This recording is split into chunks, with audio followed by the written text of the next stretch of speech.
This is Local Edition. I'm Brad Pomerance, and we are joined today by Andrew Carter. He is the city administrator in the city of Guadalupe, which is in the north portion of Santa Barbara County. And for better or for worse, it's been a rough year for the city, rough couple of years for the city. Right.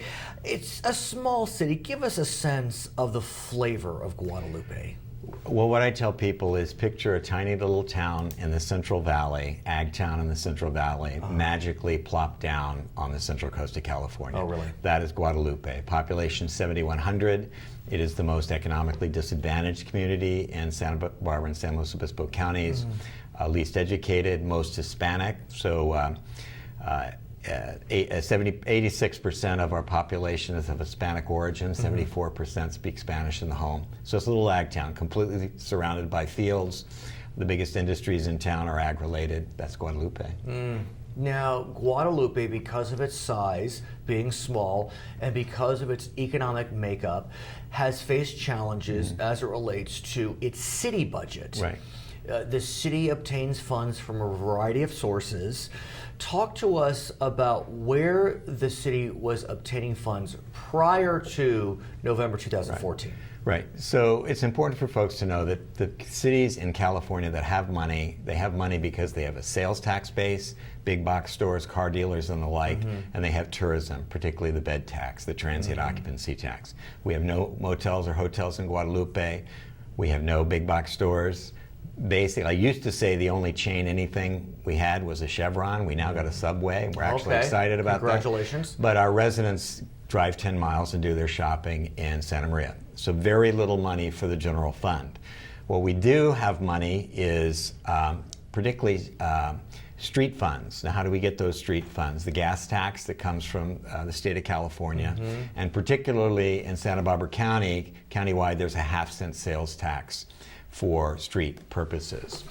So you recently became city administrator. About 2.5 years ago. Right. You had been on the San Luis Obispo City Council, Right. so you were familiar with the accounting practices of cities. Right. You had deep experience.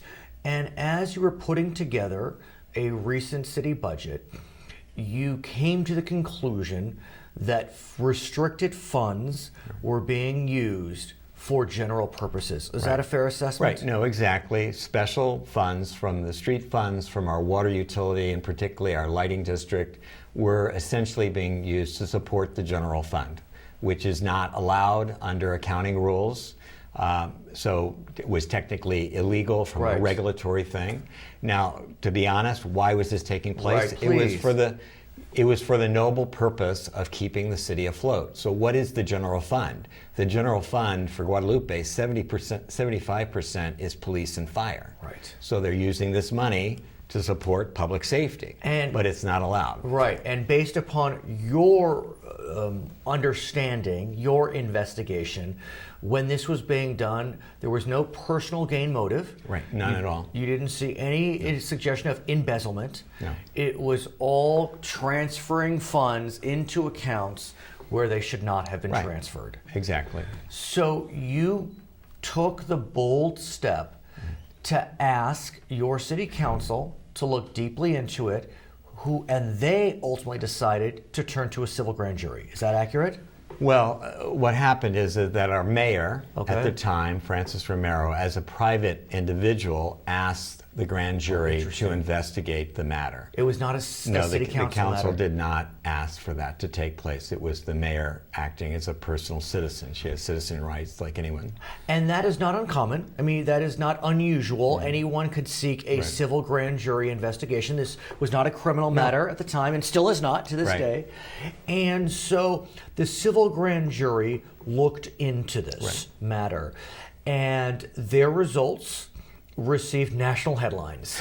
It got to LA. It got to LA, but that's a national newspaper. Right. And lots of folks have been talking about it. What did the civil grand jury say, and were you surprised by what they said? Okay, well, the grand jury took the unusual step of suggesting that Guadalupe should disincorporate, What does that mean? Stop being a city and Right. become part of the county the way the rest of the unincorporated areas in the county are. So yeah, that surprised me. It surprised all of us that they would make that recommendation. But was the city or is the city insolvent? Are you San Bernardino, Stockton? Well, we've had 3 audits that have questioned whether or not we're a going concern. Okay. So right at the moment, we do have about a $700,000 negative fund balance in our general fund. So yes, we are technically insolvent. Okay. Are you at risk of No, bankruptcy? we're not at risk of bankruptcy. Because? Well, okay, so what we have done subsequently to Right. all of this is we have, and there are legal ways to do this, so we have borrowed money from some of these other funds, the general fund.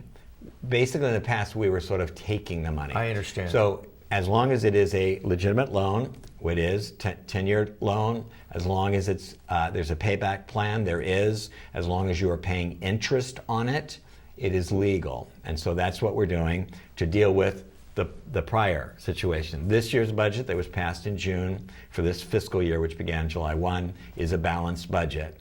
So and that includes our first year of payback of this loan of you have to $700,000. pay back the money. For how many years back do you have to pay back? No, it's for the current negative fund balance. Oh, so I it's see. not, and at that point in time, it was minus 700,000.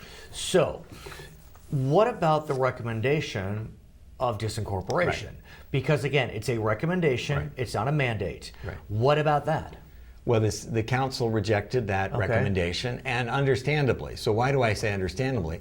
The key thing is that last November, the citizens of Guadalupe, And let's a talk about very, that. very poor community, passed not 1, not 2, but 3 tax measures on the same ballot. On themselves. On themselves. In 2014, In 2014. a fairly conservative year Right. electorally. And a impoverished community. Mm-hmm. Why did they do that? Because they want to stay a city.